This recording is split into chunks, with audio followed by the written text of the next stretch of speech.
Si vous n'arrivez pas à perdre du poids, commencez par cela avant de tout abandonner et de vous décourager. 1. Le déclic que personne ne vous donne. Vous vous levez chaque matin avec cette pensée en tête. Aujourd'hui, je me reprends en main. Vous avez transpiré pendant des semaines, réduit les portions, supprimé le sucre. Même les féculents sont devenus vos ennemis jurés. Et malgré vos efforts, rien ne bouge. Cette graisse abdominale semble toujours s'accrocher, comme si elle avait un contrat à durée indéterminée avec votre corps. Si vous vous reconnaissez, sachez une chose, vous n'êtes pas en échec. Vous suivez simplement une mauvaise carte. On vous a dit de manger moins, on vous a dit de bouger plus, mais personne ne vous a dit à recommencer vraiment. Et le vrai point de départ, il est ailleurs. 2. Le poids ne se perd pas dans l'assiette, il commence dans votre cerveau. Et oui, avant de parler d'alimentation ou de sport, posez-vous cette question simple. Pourquoi est-ce que je mange vraiment? Beaucoup de gens mangent pour remplir autre chose que leur estomac. Ça peut être le stress, ça peut être l'ennui ou remplir un vide émotionnel ou bien la fatigue, le besoin de contrôler pour une vie chaotique. Et tant que cette racine-là n'est pas traitée, vous pouvez multiplier les régimes, vous saboterez toujours vos efforts. Le corps ne lâche pas ce qu'il croit devoir garder pour survivre. Si votre cerveau pense que vous êtes en danger, le manque, la restriction, la frustration, il retient les graisses. C'est indéniable. La perte de poids commence dans l'apaisement, dans ce qu'il y a dans votre tête et non par la lutte. 3. Votre métabolisme n'est pas cassé, il est en protection. À force de régime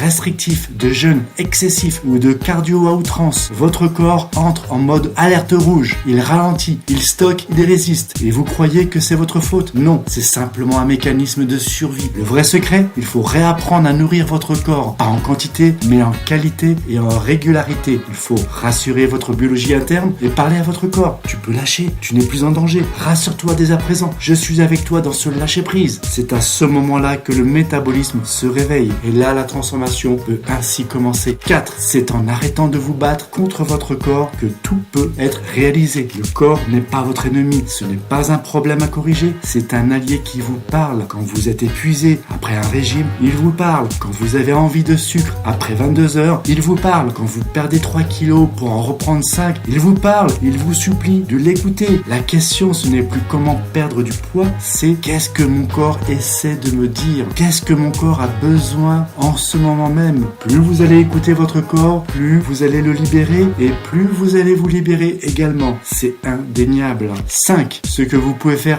maintenant, surtout ne pas abandonner, mais repartir sur des bases saines. Arrêtez tout. Voici 3 choses à faire dès aujourd'hui. 1. Revenez à 3 repas complets par jour. Pas de saut, pas de grignotage, juste de la stabilité. 2. Dormez. Sans sommeil, votre corps reste en mode stress, donc reprenez votre sommeil. 3. Bougez pour le plaisir et pas pour le punir. Marchez, dansez, respirez, amusez-vous. Agissez le plus possible dans cette conscience et surtout, reconnectez-vous. Votre corps n'est pas cassé, il a besoin de vous. Il attend juste votre petit signal que vous cessiez de le combattre afin de le libérer et aussi de vous libérer. Pour conclure, le vrai poids qu'on porte, ce n'est pas toujours celui sur la balance, c'est celui qu'on garde à l'intérieur. Et si votre transformation commençait par un peu de douceur, la clé se trouve peut-être là.